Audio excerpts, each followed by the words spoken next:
Mitohy kosa ny fifindramonina avy any amin'ny faritra atsimo Nosy na eo aza ny ady ataon'ny fanjakana amin'ny kere any an-toerana.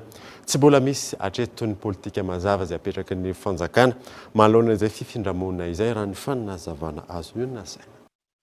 Ny tombo avy folo eny ireo mpifindra-monina avy amin'ny faritra atsimo Nosy makany andrefana sy avaratra Madagasikara tato anatin'ny 3 taona farany. Mpifindra-monina izay tsy manana antony mazava tahaka ireo mpila ravinahitra hatramin'izay fa andeha hitady toerana azo onenana. Vokatrio, velaran'ala manektarany maro no ripaka ary ny ankamaroan'izy ireny anatin'ny faritra rovana raha tsy ilaza afa-tsy ny tao ankarafatsika ny fiafaran'ny taona 2024. Hatreto, na eo azy izay lafiratsiny izay, tsy mbola nisy ny politika mazava avy amin'ny fanjakana ankoatra ny fanomezana sakafo anatin'ny foezaka ka anaira ny mpahay toe-karena ireo tompona andraikitra isan-tokony.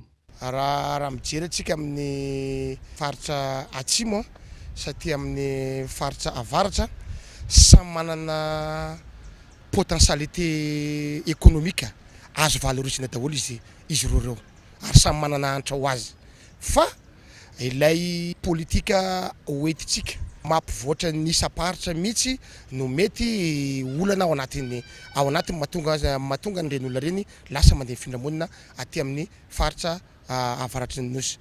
Raha ohatra ka anao fampandrosoana any amin'ny faritra atsimo zany antsika amin'izao fotoana zany lasa raha tsy mahay tsara antsika lasa manana problème ndray antsika zany amina olona izay tokony hiasa aty amin'ny faritra atsimo.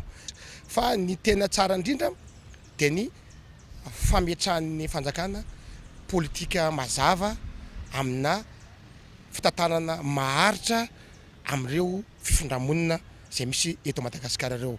Tsy tokony hanina fotsiny amin'ny faritra atsimo ny ady amin'ny kere sy ny tsy fanjarian-tsakafo ny fanjakana raha ny fanazavana fa ametraka paikady amin'ireo faritra efa ahitana mpifindra-monina maro ihany koa. Raha jerevana manomboka avy eo amin'ny Tanana, Digo, Mazonga, Nosy, Ambanja, Ambilobe, Sambava, Antala efa feno daholo ny mpifindra-monina.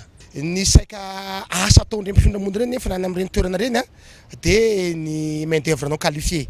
Ny zava-doza indrindra dia lasa mitombo indray ny taux de pauvreté any amin'ireny faritra izay andehanany mpifindra-monina amin'izao fotoana izao ireny.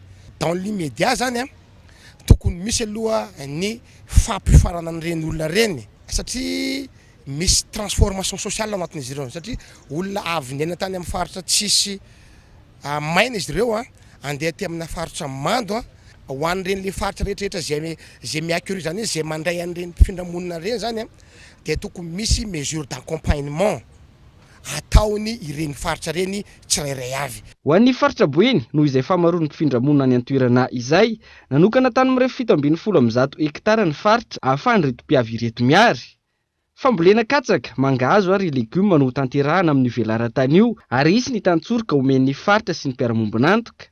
Fepetra ho an'ireo mpisitraka ny fananana kara-panondro sy taratasy fifindra-monina ny soratra ara-dalàna ao anatin'ny lisitry ny mponina sy ny mpifidy eo amin'ny fokontany izay itobiny amin'izao fotoana.